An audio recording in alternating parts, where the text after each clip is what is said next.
नमस्कार, मैं हूं पंकज सिंह जाडेजा। हमारा उद्देश्य है राष्ट्र से स्नेह, राष्ट्र का सम्मान। अब देखते हैं आज के दिन भर की टॉप हेडलाइन।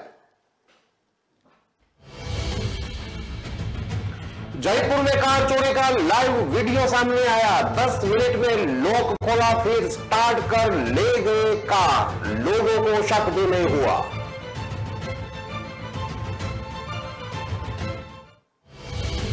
अजमेर में पार्षद रिश्वत लेते गिरफ्तार। 30,000 की राशि लेते आरोपी के भाई को भी दबोचा। बिल पास करवाने के लिए मांगे थे रुपये।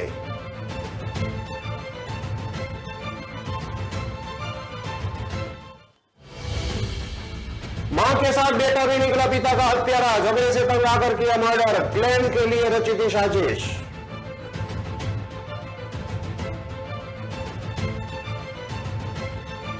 किलोमीटर दूर से दिखाई देगी सबसे ऊंची शिव प्रतिमा। जर्मनी तकनीक से बने पंडाल में होगी रामकथा।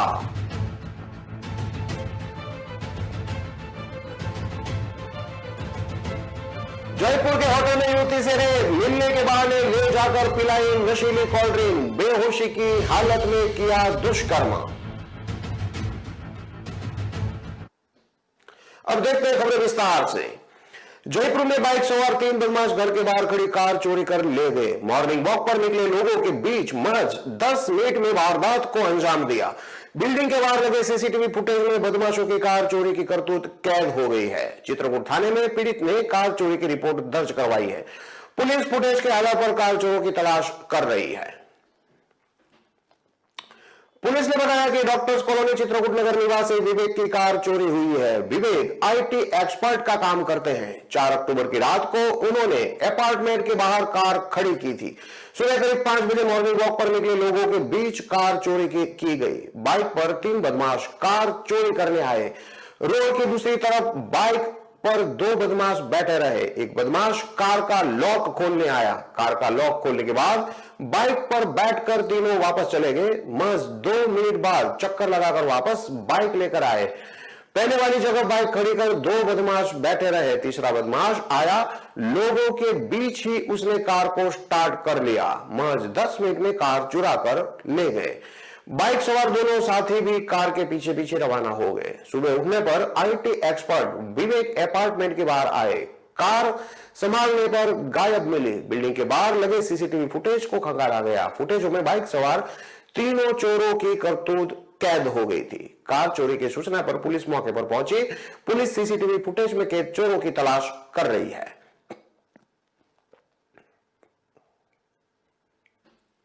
अजमेर एसीबी ने शुक्रवार को कार्रवाई करते हुए विजयनगर के पार्षद एवं उसके सहयोगी भाई को 30,000 की रिश्वत लेते रंगे हाथों गिरफ्तार किया।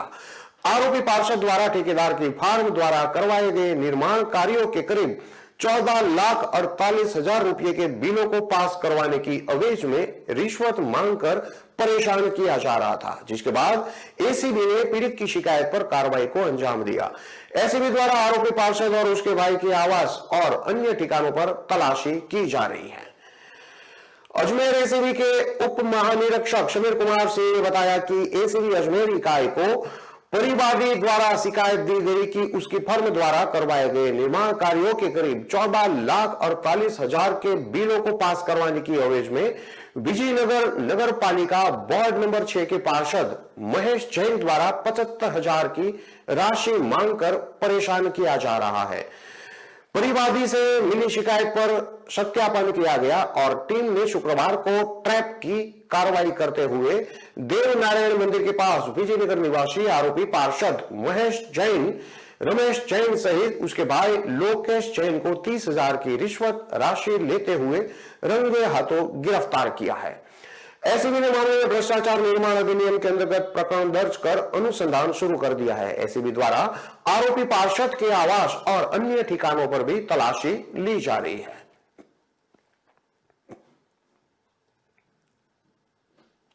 मेड़ता के कुरडाया गांव के नेमाराम हत्याकांड मामले में नया खुलासा हुआ है। मेड़ता सिटी पुलिस ने पति की हत्या के आरोप में पत्नी के बाद गुरुवार शाम को नेमाराम के बेटे को भी गिरफ्तार कर लिया है। प्रॉपर्टी हड़प करने और 50 लाख के क्लेम के लिए मां के साथ मिलकर बेटे ने पिता की हत्या कर दी। आपको बता दें कि कुरडाया गांव निवासी नेमाराम के बड़े भाई बाकराम बाकर ने आरोप लगाया कि 4 अक्टूबर को नेमाराम, जो कि 57 साल की उम्र का है, उसकी पत्नी ने गला दबाकर उसकी हत्या कर दी थी, जिसके बाद पुलिस ने पत्नी शारदा को गिरफ्तार। मामले में पूछताछ की तो बेटे का भी नाम सामने आया। ऐसे में अब पुलिस ने पिता की हत्या के सह आरोपी बेटे रविंद्र नेमाराम जाट को भी गिरफ्तार कर लिया है। इस पूरे हत्याकांड के पीछे अब तक 2 बातें सामने आई है। नेमाराम की पत्नी शारदा और उसका बेटा रविंद्र दोनों ही नेमाराम से परेशान थे। नेमाराम नशे का आदी था। ऐसे में रोज रोज के झगड़े से तंग आकर मां बेटे दोनों ने नेमाराम को ठिकाने लगा दिया। हत्या के पीछे यह सिर्फ एक ही मकसद नहीं था। परिजनों ने बताया कि दोनों ने भारी भरकम लोन माफ कराने और लाखों का क्लेम लेने के लिए भी नेमाराम की हत्या कर दी। वही 3 महीने पहले नेमाराम के नाम से एक ट्रैक्टर और पिकअप खरीदकर दोनों वाहन 20 लाख में फाइनेंस कराए थे। साथ ही दोनों ने नेमाराम का 30 लाख का जीवन बीमा भी कराया था। ऐसे में मां बेटे हत्या के बाद कुल मिलाकर 50 लाख का क्लेम हासिल करना चाहते थे। मां बेटे दोनों ने नेमाराम की हत्या करने के बाद पहले तो पूरे परिवार को यह कहकर गुमराह किया कि नेमाराम की हार्ट अटैक से मौत हो गई है। बाद में उसकी अंत्येष्टि कर सबूत भी मिटा दिए। जब अंत्येष्टि से पहले भाइयों ने नेमाराम के शरीर पर चोटों के निशान देखे तो कहा कि एक दिन पहले बाइक से गिर गए थे, यह वही निशान है। मगर गले के चारों तरफ गहरे निशान देखकर परिवार के अन्य लोगों को शक हुआ था और उन्होंने कुछ फोटो खींच ली। अंत्येष्टि के बाद परिजनों ने घटना की जानकारी पुलिस को दी, जिसके बाद पत्नी ने हत्या की बात कबूल ली। हत्या के बाद दोनों मां बेटे अंत्येष्टि कराकर साक्ष्य मिटाने में सफल रहे, लेकिन मृतक के चोटों की फोटो ही पुलिस के पास सबसे बड़ा सबूत है। आपको बता दें कि परिजनों ने यह भी आरोप लगाया कि करीब 3 साल पहले नेमाराम की पत्नी ने जमीन जायदाद अपने नाम करा ली थी। उसके बाद एक दिन मारपीट कर नेमाराम का पैर भी तोड़ दिया था। सीआई रोशनलाल समारिया ने बताया कि कुरडाया के नेमाराम हत्याकांड मामले में मृतक की पत्नी को पहले ही गिरफ्तार किया जा चुका है। अब इस मामले में मृतक के बेटे को भी गिरफ्तार किया है। आज आरोपी बेटे को कोर्ट में पेश किया जाएगा। पुलिस मामले में पूछताछ के साथ ही आगे की जांच कर रही है।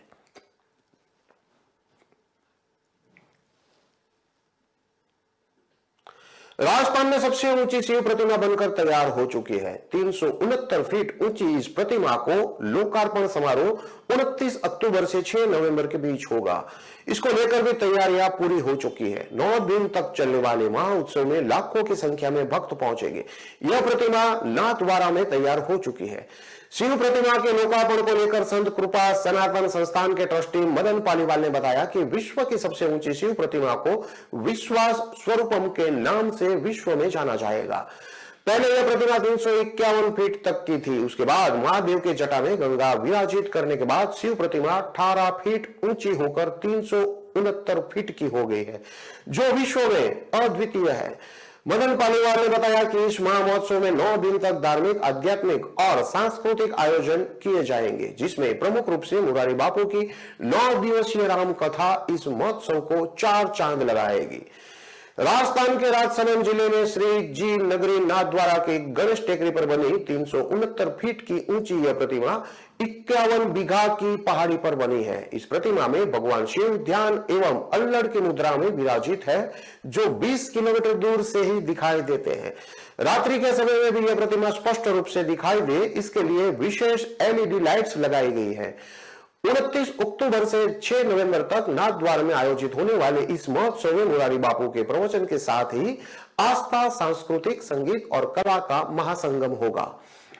जर्मन तकनीक से बने पंडाल में रामकथा होगी। संत कृपा सनातन संस्थान की ओर से आयोजित इस महोत्सव का नजारा महाकुंभ से कम नहीं होगा। करीब 1.5 लाख स्क्वायर फीट का पंडाल तैयार किया जा रहा है और करीब 2 लाख स्क्वायर फीट में भोजनशाला का पंडाल भी लगाया जा रहा है।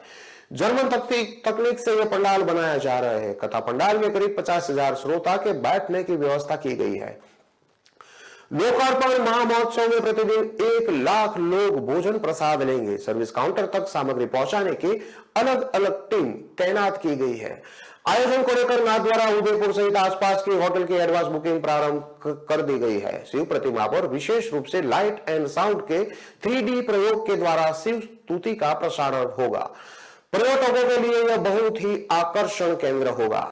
इसमें बर्को कंपनी के प्रोजेक्टर का प्रयोग किया गया है। राजस्थान के उदयपुर महाराणा प्रताप अंतरराष्ट्रीय हवाई अड्डे से 40 किलोमीटर और उदयपुर शहर से 43 किलोमीटर दूर श्रीनाथ जी की नगरी नाथद्वारा में गणेश टेकरी की पहाड़ी पर स्थापित है। यह प्रतिमा वही राजसमंद जिला मुख्यालय से 15 किलोमीटर दूर है। यह प्रतिमा लोकार्पण कार्यक्रम जानकारी देने के दौरान प्रकाश पुरोहित, लक्ष्मण दीवान, मयंक पाठक, बलराम सिंह, नटवर भाई शाह, भास्कर जोशी, विनोद कुमावत उपस्थित रहे।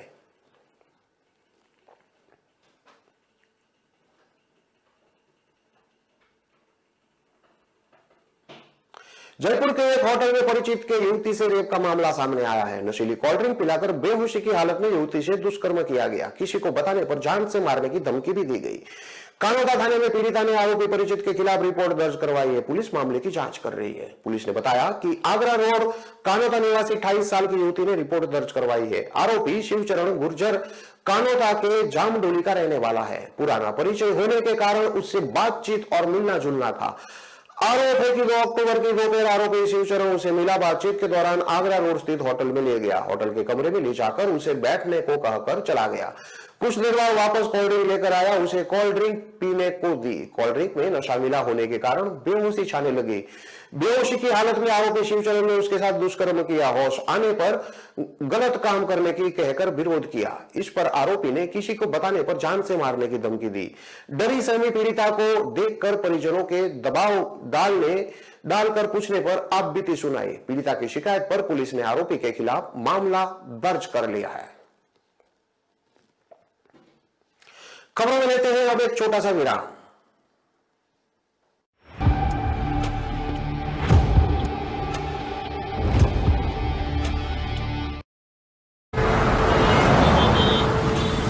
कहाँ जा रहे हो? दुकान पर बैठो और उसे आगे बढ़ाओ। पापा, दुकान आगे बढ़ाने के लिए मुझे दुकान पे बैठने की जरूरत नहीं है। बस बातें करवा लो इनसे।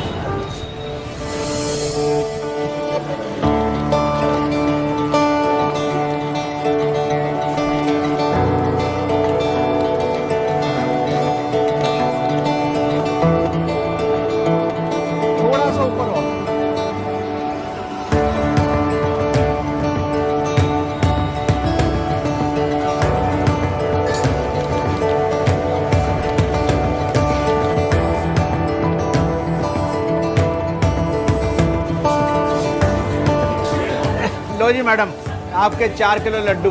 बेटा इनके लड्डू पैक कराओ। क्यों पापा, बढ़ गई ना दुकान आगे?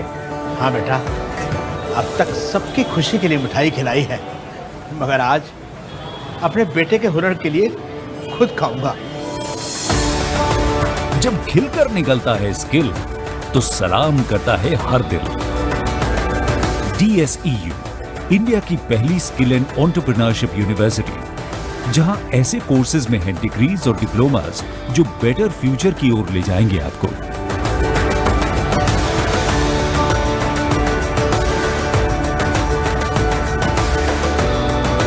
तो एडमिशन के लिए अप्लाई कीजिए। स्किल है तो नहीं कुछ मुश्किल है।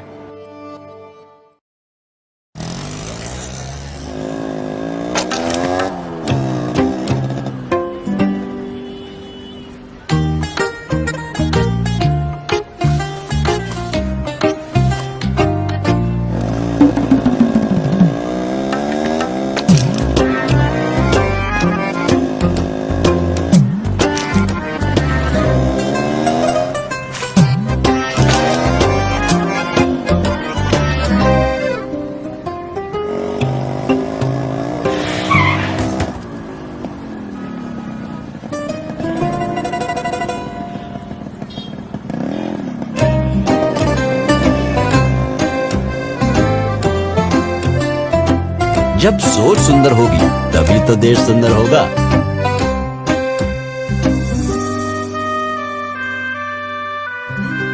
JSW Paints, think beautiful। मस्त मास्क पहना रे तूने। Thank you sir. वो जान बचाने के लिए पहनना पड़ता है ना सर। रेडीमेड है या टेलर मेड है? ऑनलाइन ऑर्डर किया है सर। एक और है क्या? है ना सर। देना। बहुत मस्त लगे आपको। ये ना सर। ये ना भाई, जान बचाने के लिए बाइक चलाते वक्त सिर्फ खोपड़े पे मास्क पहनेगा तो खोपड़े को कौन बचाएगा? समझ गया सर। हेलमेट ऑनलाइन ऑर्डर कर, वरना हमेशा के लिए ऑफलाइन हो सकता है। Okay sir. ये ले, चल हम ये भी ऑनलाइन भर दे।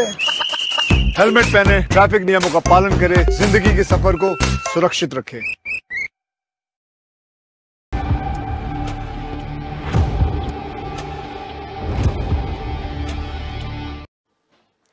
विराम के बाद एक बार फिर से आपका स्वागत है। अब देखते हैं आगे की और खबरें।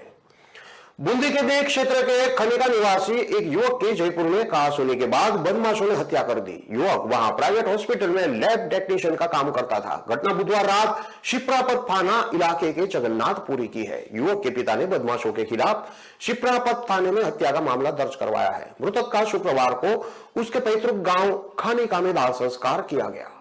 जानकारी के अनुसार मृतक वकील सिंह बंजारा, जो कि 23 साल का है, निजी अस्पताल में लेबोरेटरी टेक्नीशियन की नौकरी करता था। बुधवार रात करीब 10 बजे वह अपने कमरे पर जा रहा था। इसी दौरान रास्ते में कॉलोनी के कुछ युवकों के साथ उसका विवाद हो गया। इस दौरान उसके साथ मारपीट भी की गई। इसके बाद वकील सिंह बंजारा अपने 3 साथियों के साथ लौट गया। कुछ देर बाद बदमाश उसके पीछे पीछे घर पहुंच गए और वहां भी मारपीट करने लगे। वकील सिंह बंजारा बचने के लिए छत पर भागा तो बदमाश उसके पीछे भागे। इस दौरान छत पर ही एक ने उसके सिर पर ईंट से वार कर दिया। इससे उसकी मौके पर ही मौत हो गई। सूचना मिलने पर पुलिस मौके पर पहुंची। इस दौरान बीच बचाव करने आया वकील के 3 दोस्त भी घायल हो गए, जिनका एसएमएस हॉस्पिटल में इलाज चल रहा है। पुलिस की प्रारंभिक जांच में सामने आया कि बदमाश सवाई माधोपुर के रहने वाले थे, जिनके बारे में जानकारी जुटाई जा रही है। बंजारा विकास समिति के अध्यक्ष नवाब सिंह बंजारा ने बताया कि बड़ी दर्दनाक घटना है। परिवार को आर्थिक सहायता और आरोपियों पर सख्त कार्रवाई की मांग की है। कार्रवाई नहीं होने पर बंजारा समाज धरना प्रदर्शन करेगा। वकील सिंह की 18 महीने पहले शादी हुई थी। उसके 7 महीने की बेटी है। करीब 20 दिन पहले वह पत्नी और बेटी को गांव छोड़कर आया था। परिजन ने आरोपियों की गिरफ्तारी और आर्थिक मदद मिलने के आश्वासन के बाद गुरुवार शाम को शब्द संभाला। घटना के बाद से स्थानीय लोगों में आक्रोश है। वही शुक्रवार को दाह संस्कार के दौरान परिजनों और उसकी पत्नी का रो रो कर बुरा हाल हो गया था। अजमेर संभाग के टोंक जिले में डीएसपी रुद्र प्रकाश शर्मा को निलंबित करने पर ब्राह्मण समाज की ओर से शुक्रवार को कलेक्ट्रेट पर प्रदर्शन किया गया। प्रदर्शन के बाद ब्राह्मण समाज ने जिला कलेक्टर को राज्यपाल और मुख्यमंत्री के नाम ज्ञापन देकर डीएसपी को बहाल कर दोषियों के खिलाफ कड़ी से कड़ी कार्रवाई करने की मांग की है। ब्राह्मण समाज ने कहा, अगर उसकी 7 दिन में मांगे पूरी नहीं हुई तो समाज की ओर से उग्र आंदोलन किया जाएगा। ब्राह्मण समाज के पदाधिकारी पंडित सुदामा शर्मा ने बताया कि 5 अक्टूबर 2022 को निवाई टोंक में डीएसपी रुद्र प्रकाश अपने पद पर कार्यरत थे। दैनिक कार्यभार के दौरान उन्होंने पाया कि तहसील पिपलू जिला टोंक के हाड़ी कला क्षेत्र के नाथड़ी चौरा पर बजरी माफिया और ग्रामवासियों के बीच में विवाद होने पर मुख्य रोड जाम कर दिया गया है, जिस पर डीएसपी रुद्र प्रकाश ने ग्रामवासियों से जाम खोलने की समझाइश की। लेकिन कांग्रेस नेता रामविलास चौधरी और उनके साथियों ने डीएसपी की ड्यूटी में अवरोध उत्पन्न कर माहौल खराब किया और पुलिस विभाग के कर्मचारियों अधिकारियों को गाली गलौज की गई। पंडित सुदामा ने बताया कि इसके बाद राजनीतिक दबाव के चलते डीएसपी रुद्र प्रकाश शर्मा को निलंबित भी किया गया, जो कि असंवैधानिक है। यदि राजनीतिक दबाव के चलते इस प्रकार अधिकारियों को निलंबित किया जाता रहेगा तो भविष्य में अधिकारी राजनीतिक दबाव के चलते ईमानदारी से अपना फर्ज निभाने में ही संकोच करेंगे। इसे लेकर ब्राह्मण समाज ने शुक्रवार को असंवैधानिक कार्य की निंदा करते हुए कलेक्ट्रेट पर प्रदर्शन कर जिला कलेक्टर अंशदीप को राज्यपाल और मुख्यमंत्री अशोक गहलोत के नाम ज्ञापन देकर डीएसपी को बहाल कर दोषियों के खिलाफ कड़ी कार्रवाई की मांग की है। ब्राह्मण समाज के पदाधिकारियों ने कहा कि अगर उनकी मांगे पूरी नहीं हुई तो आगामी दिनों में ब्राह्मण समाज द्वारा उग्र आंदोलन किया जाएगा। हनुमानगढ़ में कोर्ट ने नशीले कैप्सूल और नशीली कप सिरप के मामले में फैसला सुनाते हुए आरोपी को 10 साल की जेल की सजा सुनाई है। हनुमानगढ़ में कोर्ट ने नशीले कैप्सूल और नशीले कप सिरप के मामले में फैसला सुनाते हुए आरोपियों को 10 साल की जेल की सजा सुनाई है। साथ ही कोर्ट ने आरोपी पर 2 लाख रुपए का जुर्माना भी लगाया है। मामले में राज्य सरकार की ओर से पैरवी विशिष्ट लोक अभियोजक दिनेश दाधीच ने की। विशिष्ट लोक अभियोजक दिनेश दाधीच ने बताया कि 23 दिसंबर 2017 को टाउन थाना पुलिस ने नाकाबंदी के दौरान विष्णु बिश्नोई संत कुमार निवासी चक 4 KSP PSTB को बिना नंबर की बाइक पर जाते देखा। पुलिस ने रोककर उसकी तलाशी ली। तलाशी में पुलिस को पार्वोनिक्स पास के नशीले कैप्सूल और कप सिरप की शीशियां मिली। 3 डिब्बों में 7 पत्तों में कुल 600 कैप्सूल के अलावा 100 शीशियां कोडिन फास्फेट की थी। विष्णु बिश्नोई के खिलाफ टाउन पुलिस थाना में धारा 8/21-25 NDPS एक्ट और धारा 18C 27B drug and cosmetic act में मुकदमा दर्ज किया गया। आरोपी विष्णु बिश्नोई के खिलाफ कोर्ट में चालान पेश किया गया, जिसके बाद अभियोजन पक्ष की ओर से 12 गवाह पेश किए गए। दोनों पक्षों की सुनवाई के बाद गुरुवार को कोर्ट ने आरोपी को अवैध रूप से नशीली दवाइयों बिना लाइसेंस के अपने कब्जे में रखने पर NDPS एक्ट में दोषी करार दिया। विशिष्ट लोक अभियोजक दिनेश दादिश ने समाज में बढ़ते हुए अपराध को नजर रखते हुए आरोपी को अधिकतम दंड से दंडित करने का निवेदन किया। दोनों पक्षों की सुनवाई के बाद कोर्ट ने आरोपी विष्णु को धारा 8/21 NDPS एक्ट में 10 साल की जेल की सजा सुनाई है। साथ ही कोर्ट ने 1 लाख रुपए का जुर्माना भी ठोका है। धौलपुर में सदर थाना क्षेत्र के फोंडे का पूरा गांव के पास बने नाले में गुरुवार शाम एक डॉक्टर का शव मिलने के बाद हड़कंप मच गया। पाली जिले के आयुर्वेदिक हॉस्पिटल में तैनात डॉक्टर करीब 6 साल से ड्यूटी से अनुपस्थित चल रहा था। वही सूचना मिलने पर मौके पर पहुंची पुलिस ने मृतक का पोस्टमार्टम कराकर शव परिजनों को सौंप दिया है और मामला दर्ज कर जांच शुरू कर दी है। पंचगांव चौकी प्रभारी रघुवीर सिंह ने बताया कि मोरौली का पूरा गांव के रहने वाले बद्री ने पुलिस को सूचना दी थी कि उसका मामा चतुर्भुज लालाराम करीब 15 दिन पहले उनसे मिलने के लिए आया था। मानसिक रूप से परेशान चल रहा उनका मामा कुछ दिन घर रहने के बाद वापस अपने गांव अब्दुलपुर चला गया। भांजे ने पुलिस को बताया कि उनके घर से जाने के बाद मामा घर नहीं पहुंचा, जिसका शव नाले में मिलने की सूचना उन्हें मिली।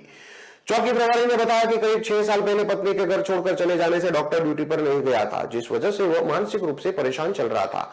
ड्यूटी के अनुपस्थित चल रहे डॉक्टर के गायब होने के बाद गुरुवार को उसका शव नाले में मिलने की सूचना मिली। वही पुलिस ने मृतक का पोस्टमार्टम कराकर शव परिजनों को सौंप दिया है और मामला दर्ज कर जांच शुरू कर दी है। भरतपुर में ठगी करने वाले 2 गुटों में फायरिंग का वीडियो सामने आया है। दोनों गुट छत पर चढ़कर एक दूसरे पर जमकर फायरिंग कर रहे थे। मामला सामने आने के बाद पुलिस दोनों ठगों तक पहुंची। इसके बाद दोनों पक्ष थाने पहुंचे। यहां एक ने ठगी करने और दूसरे ने किडनैप करने का आरोप लगाते हुए मामला दर्ज करवाया है। मामला भरतपुर जिले के कामा थाना इलाके के पालड़ी गांव का है। बुधवार दोपहर 1 बजे का है। जानकारी के अनुसार दोनों पक्षों ने एक दूसरे पर ठगी और किडनैपिंग का आरोप लगाया था। इसी बात को लेकर बुधवार दोपहर दोनों गुट के बीच विवाद हो गया। मामला इतना बढ़ गया कि दोनों गुट के लोग छत पर चढ़कर एक दूसरे पर एक के बाद एक फायर करते रहे।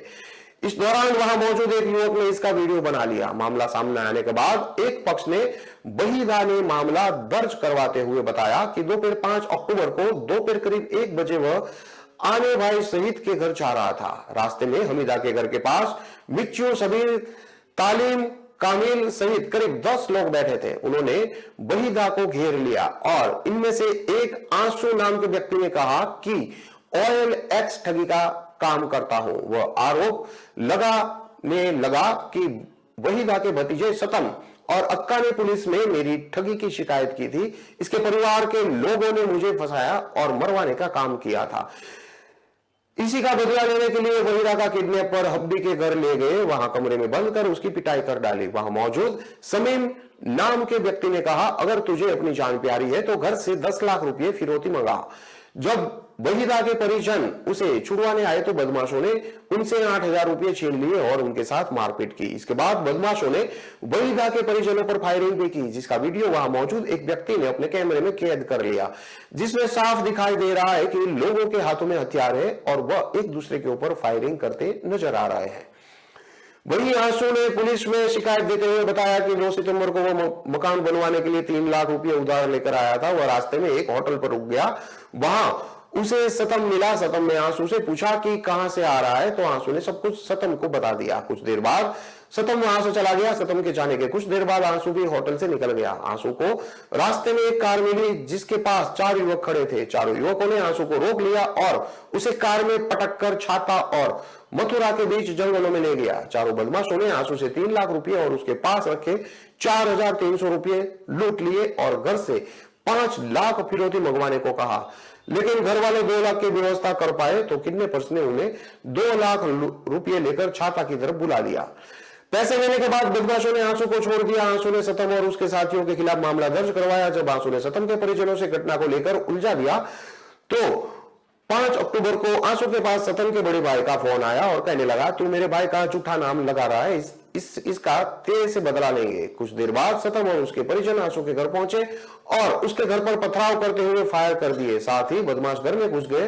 वहीं इस मामले को लेकर सीओ प्रदीप यादव ने कहा कि पालड़ी गांव में 2 पक्षों के बीच फायरिंग हुई है, कोई विवाद हुआ है, जिसके बाद पुलिस मौके पर पहुंची है। फिलहाल गांव में शांति बनी हुई है। विवाद के बाद में जांच कर रहे हैं। घटना में किसी के घायल होने की सूचना नहीं है। इन सारी खबरों को विस्तार से पढ़ने के लिए आप हमारे वेबसाइट का भी प्रयोग कर सकते हैं। हमारा वेब का पता है www.kalamkartavya.com। हमारी कलम में हमारा कर्तव्य के उद्देश्य के साथ खबरों को आप राष्ट्र प्रथम के साथ देखते रहिए। नमस्कार।